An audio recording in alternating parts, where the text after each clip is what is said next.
Assalamualaikum warahmatullahi wabarakatuh. Halo teman-teman mahasiswa semuanya, perkenalkan saya Desi Asnita, dosen mata kuliah Fikih Muamalah Kontemporer. Baik, selamat datang dalam video pembelajaran Fikih Muamalah Kontemporer. Dalam pembelajaran kali ini kita akan mengulas tentang konsep dasar Fikih Muamalah Kontemporer, kemudian ruang lingkup dan tujuannya, perbedaannya dengan pendekatan klasik, prinsip muamalah, serta urgensinya dalam kehidupan sehari-hari.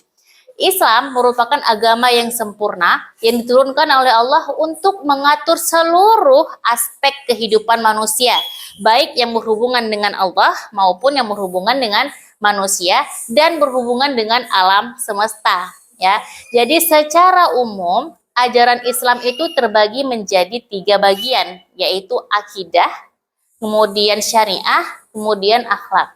Ya, kita bahas satu-satu dulu. Yang pertama tentang akidah. Ya, akidah adalah dasar keimanan seseorang. Ya, dia itu mencakup keyakinan kita terhadap Allah dan malaikat, kemudian terhadap kitab-kitabnya Allah, kemudian rasul-rasulnya Allah, hari akhir serta takdir. Ya, jadi akidah ini adalah pondasi yang mengarahkan seluruh amal perbuatan seorang Muslim. Oke, itu akidah sudah kita bahas. Sekarang kita bahas tentang syariah. Ya, syariah adalah aturan praktis dalam kehidupan yang mengatur bagaimana seorang Muslim menjalankan perintah dan larangan Allah dalam kehidupan sehari-hari. Jadi syariah ini dibagi lagi menjadi 2 cabang. Ya, yang pertama adalah ibadah. Gitu ya. Ibadah itu adalah hubungan manusia dengan Allah atau sering kita sebut dengan hablum minallah, ya, seperti sholat, kemudian puasa, zakat, dan haji. Kemudian ada yang namanya muamalah, ya, ibadah dan muamalah. Muamalah itu apa? Muamalah itu adalah hubungan yang mengatur manusia dengan sesama manusia lainnya, atau kita kenal dengan hablum minannas, ya, yang dia itu mencakup urusan sosial, ekonomi, politik, dan hukum, gitu ya. Kemudian yang terakhir, yang ketiga tadi adalah akhlak. Nah, akhlak ini adalah perilaku dan sikap yang mencerminkan nilai moral dan spiritual dalam kehidupan sehari-hari. Jadi akhlak ini menunjukkan bagaimana ajaran Islam membentuk kepribadian dan karakter mulia bagi umatnya. Jadi ketiga unsur tadi teman-teman, ya, akidah, syariah, dan akhlak itu merupakan satu kesatuan yang dia itu saling melengkapi satu sama lain, ya, membentuk struktur ajaran Islam menjadi utuh dan menyeluruh seperti itu, ya. Oke, tadi berbicara tentang syariah, ya, di dalam syariah ada ibadah, ada muamalah. Nah, kita bahas satu-satu dulu, ya. Apa sih perbedaan antara ibadah dan muamalah, ya? Ibadah adalah sesuatu yang tadi kita sudah bahas, bahwa hubungan manusia dengan Tuhannya, hubungan manusia dengan Allah, gitu ya. Ibadah di dalam Islam memiliki sifat yang tetap, ya, sifatnya itu eksklusif, ya. Artinya bentuk dan tata cara ibadah itu tidak boleh diubah-ubah, ya. Semuanya harus sudah ditetapkan, semuanya sudah ditetapkan secara rinci oleh syariat. Ya, tidak boleh kita ubah-ubah lagi, tidak boleh kita tambah-tambah lagi. Misalnya seperti cara sholat, ya seperti itu cara sholat, jangan kita ubah-ubah lagi, gitu ya. Kemudian jumlah rakaatnya, ya, zuhur 4 rakaat, jangan kita tambah-tambah menjadi 8 rakaat karena tadi mungkin saking solehanya, gitu ya, saking soleh yang tidak boleh. Ya, kemudian seperti jenis bacaannya sampai waktu pelaksanaannya itu sudah ditetapkan secara rinci di dalam Al-Quran dan hadis, ya, tidak boleh kita ubah-ubah lagi, ya. Karena apa? Karena tadi dalil-dalilnya itu bersifat rinci, gitu ya. Maka karena tadi sifat-sifatnya itu rinci, maka ruang untuk berijtihad, ya, atau kita bilang untuk interpretasi hukum oleh para ulama itu sangat terbatas, gitu. Ya, sangat terbatas, ya. Kita hanya boleh melakukan ibadah sebagaimana yang telah dicontohkan oleh Rasulullah, gitu. Maka kalau tidak ada contohnya, maka tidak boleh diada-adakan. Ya, kenapa? Karena ibadah itu, teman-teman, sifatnya itu ta'abbudi. Apa itu ta'abbudi? Murni, ya, murni mengikuti perintah Allah tanpa kita nggak boleh mempertanyakan apa hikmahnya, apa tujuannya, seperti itu. Tidak boleh seperti itu gitu. Ya, jadi begitu disyariatkan, begitu yang kita lakukan. Ya, berbeda dengan muamalah. Yang muamalah ini dia sifatnya itu lebih fleksibel gitu. Ya, jadi muamalah ini kan kita udah tahu nih bahwa muamalah itu mengatur hubungan sosial antara manusia dengan manusia gitu ya dalam kehidupan sehari-hari. Contoh misalnya seperti jual beli gitu ya, pinjam meminjam, sewa menyewa dan banyak lainnya. Pokoknya hubungan antara manusia dengan manusia itu namanya adalah muamalah ya. Jadi muamalah ini sangat berbeda dengan ibadah tadi gitu. Jadi muamalah bisa berkembang sesuai dengan perkembangan zaman. Semakin berkembangnya zaman, semakin berkembangnya teknologi, maka muamalah akan berkembang gitu ya, sesuai dengan kondisi sosial, sesuai dengan ekonomi dan sesuai dengan tempat gitu ya. Jadi dalil-dalil dalam fikih muamalah ini dia itu sifatnya umum gitu. Jadi karena tadi sifatnya umum, memberi ruang yang luas bagi ijtihad atau bagi mujtahid untuk memberikan sebuah hukum gitu ya. Jadi para ulama, para arif fikih bisa menggali hukum-hukum baru dalam bidang muamalah selama tidak bertentangan dengan prinsip dasar syariat Islam gitu. Makanya kita ambil kesimpulan gitu ya bahwa ibadah itu sifatnya tetap. Ya, titik, tidak boleh ditambah-tambah ya. Ibadah itu sifatnya tetap. Sedangkan muamalah itu sifatnya dinamis gitu. Artinya apa? Berubah-berubah sesuai dengan perubahan zaman gitu ya. Jadi inilah yang membuat fikih muamalah sangat penting ya untuk kita semua pelajari ya, apalagi kita ini sebagai umat Islam ya wajib mempelajari fikih muamalah supaya apa? Supaya transaksi yang kita lakukan itu sesuai dengan nilai-nilai Islam dan dalam kehidupan yang modern seperti itu. Nah, teman-teman, ya, di dalam Islam ya ada perbedaan mendasar ya antara kaedah yang dipakai di dalam ibadah dengan kaedah yang dipakai di dalam muamalah ya. Kaedah yang dipakai dalam ibadah adalah pada dasarnya ibadah itu adalah haram. Ingat ya, saya ulangi, pada dasarnya ibadah itu adalah haram kecuali ada dalil yang membolehkannya gitu. Ya, kebalikan dengan muamalah gitu. Kalau muamalah pada dasarnya ibadah, pada dasarnya segala sesuatu boleh selama tidak ada dalil yang mengharamkannya. Oke, kita kembali tadi kepada kaidah yang pertama ya, kaidah ibadah ya, bahwa dasar ibadah itu haram kecuali ada dalil yang membolehkannya. Artinya seseorang tidak boleh melakukan sesuatu kalau itu bentuk ibadah baru. Ya, kecuali kalau ada dalil yang jelas dari dalam Al-Quran atau hadis. Contoh yang sudah saya katakan tadi ya, bahwa tidak boleh menambah rakaat sholat ya, tidak boleh menambah-nambah ritual ibadah tertentu yang ibadah tersebut tidak pernah dicontohkan oleh Nabi Muhammad SAW ya, karena sifatnya adalah taat budi ya, kita melaksanakannya adalah sebagai bentuk penghambaan kita kepada Allah gitu ya. Jadi nggak usah tanya hikmahnya apa, nggak usah tanya tujuannya apa. Kebalikan ya, kalau muamalah itu kaedahnya pada dasarnya semua bentuk muamalah itu adalah boleh kecuali ada dalil yang melarangnya. Artinya apa? Manusia bebas berinovasi. Manusia bebas melakukan berbagai bentuk transaksi sosial dan ekonomi selama tidak ada dalil yang mengharamkan atau melarangnya, seperti itu. Contoh misalnya jual beli melalui internet. Contoh lain misalnya sistem pembayaran digital. Contoh lain misalnya kerjasama bisnis modern yang sekarang banyak kali jenis-jenis bisnis ya, jenis-jenis bisnisnya namanya beragam macam gitu ya, selama tidak mengandung unsur riba, penipuan, gharar atau kezaliman di dalamnya, maka silahkan dilakukan seperti itu ya. Jadi kaedah ini ya menunjukkan bahwa Islam itu adalah agama yang fleksibel. Islam itu adalah agama yang mampu menjawab tantangan zaman, khususnya dalam urusan muamalah seperti itu. Oke, ya kita tadi sudah bahas tadi pembukaan tentang ibadah tentang muamalah. Sekarang kita masuk ke dalam pembahasan inti kita hari ini, yaitu tentang fikih muamalah, gitu ya. Oke, berbicara tentang fikih muamalah, kita harus tahu dulu apa pengertian fikih dan apa pengertian muamalah. Fikih ya secara bahasa itu artinya paham atau pemahaman gitu. Sedangkan secara istilah, fikih adalah ilmu yang membahas hukum-hukum syar'i yang sifatnya itu amaliyah, yang sifatnya itu perbuatan gitu ya. Yang atau kita bilang praktis yang diambil dari dalil-dalil yang terperinci. Baik itu dari Al-Qur'an, dari hadis, ijma maupun kias gitu ya.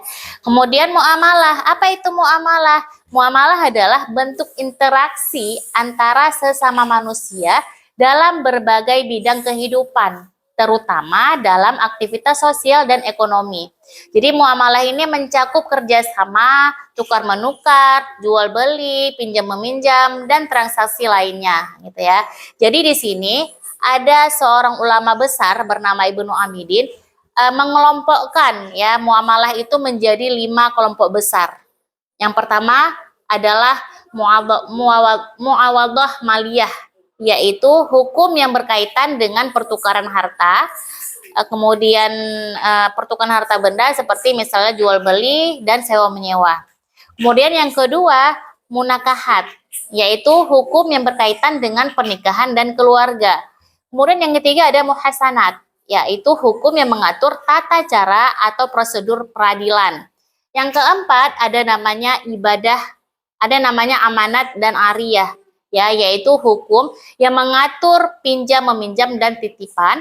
Kemudian yang terakhir adalah tirkah. Nah, kita ketahui bersama bahwa tirkah ini adalah hukum yang berkaitan dengan warisan atau harta peninggalan, ya. Jadi dari pembagian yang telah dipaparkan oleh Ibnu Amidin ini, ya, bisa kita lihat bahwa fikih muamalah itu tidak berbicara tentang jual beli saja, gitu ya. Jadi tidak sesempit itu, gitu ya. Tetapi mencakup berbagai aspek kehidupan sosial manusia. Makanya kalau kita lihat dari makna luasnya, fikih muamalah itu adalah semua aturan Allah yang mengatur hubungan manusia dengan urusan duniawi, gitu ya. Sedangkan kalau dalam arti yang sempit gitu ya, muamalah itu dikhususkan pada aturan-aturan Allah yang dia itu membahas mengenai bagaimana manusia memperoleh sesuatu, mengelola harta atau mengembangkan harta benda tersebut gitu ya. Jadi tergantung kita ya mau memahami fikih muamalah itu secara luas atau secara sempit seperti itu. Oke, kita lanjut ke prinsip-prinsip muamalah di dalam Islam ya. Jadi di dalam Islam, setiap aktivitas ekonomi atau transaksi sosial diatur dalam kerangka nilai dan hukum yang jelas. Ya, makanya ada prinsip-prinsip dasar dari muamalah yang harus kita ketahui. Yang prinsip yang pertama adalah mubah.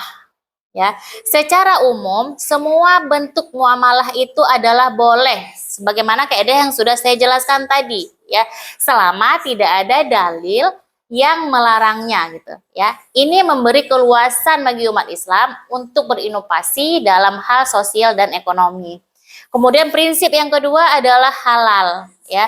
Setiap objek dalam transaksi harus halal dan suci zatnya.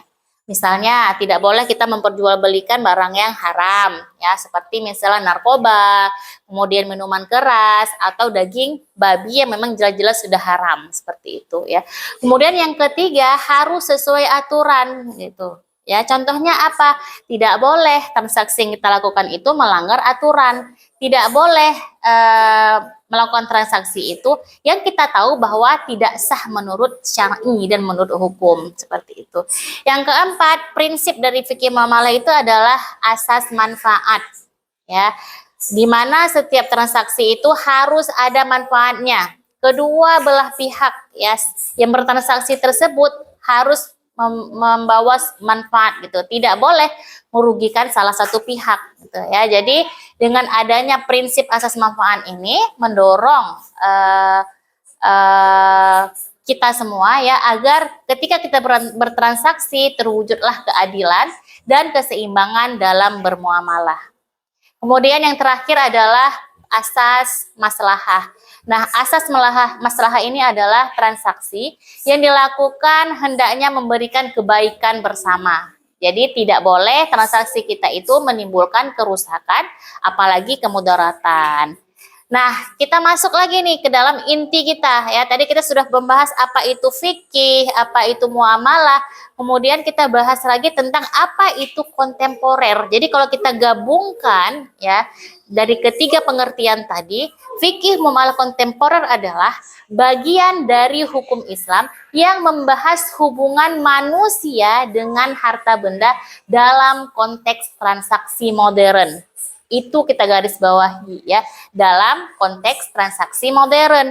Berbeda halnya dengan fikih klasik. Yang fikih klasik itu adalah hanya sekedar jual beli sederhana ya, yang dia itu transaksinya itu tidak seperti zaman sekarang gitu ya. Jadi banyak hal-hal yang berbeda antara fikih muamalah kontemporer dengan fikih muamalah klasik gitu ya. Oke, kita lanjut ke ruang lingkup ya, Adik-adik, ruang lingkup.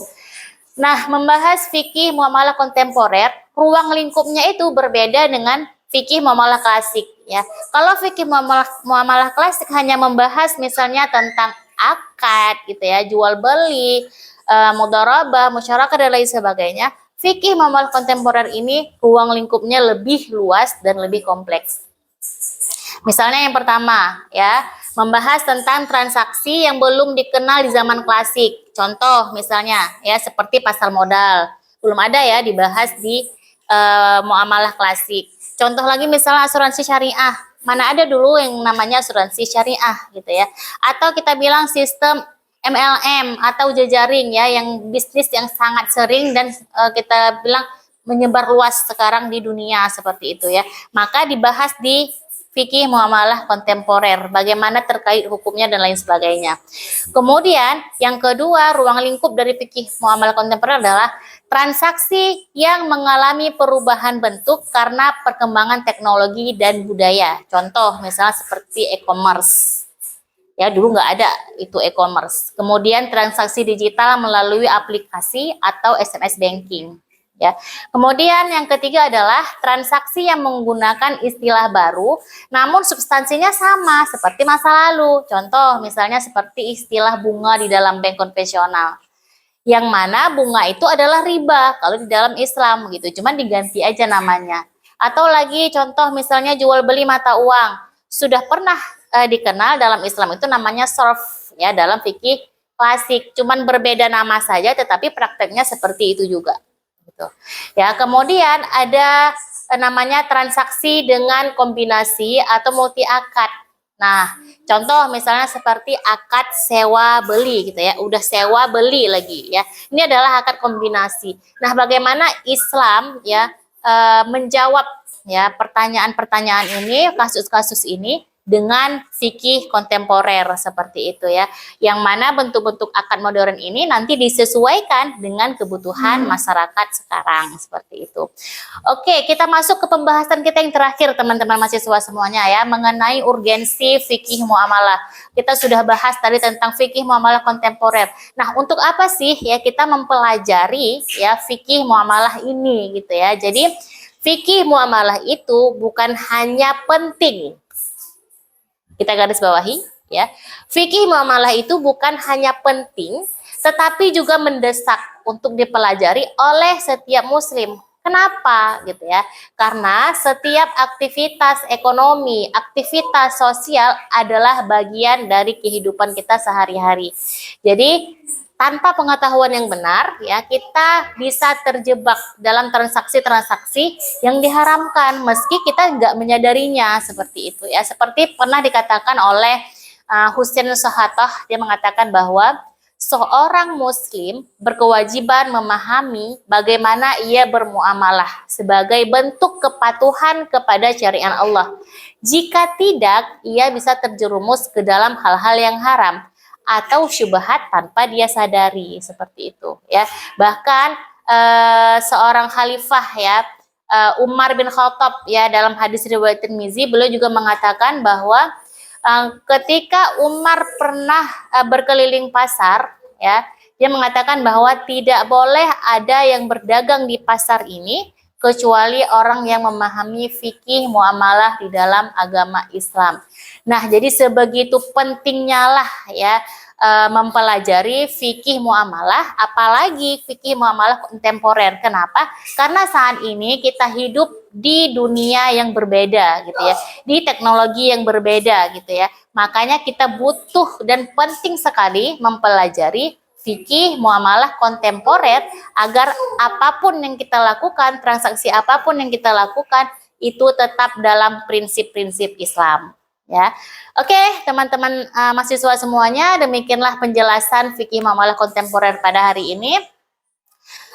Diharapkan dengan memahami prinsip-prinsip dan ruang lingkup fikih muamalah kontemporer ya, kita bisa menjalani aktivitas ekonomi dengan profesional, jujur, dan bertanggung jawab sesuai dengan nilai-nilai Islam. Dan ingat ya, ingat bahwa Islam itu bukan hanya membahas soal untung rugi saja gitu ya, tetapi juga tentang halal dan haram. Oke, terima kasih. Sekian video pembelajaran kita hari ini. Semoga bermanfaat. Assalamualaikum warahmatullahi wabarakatuh.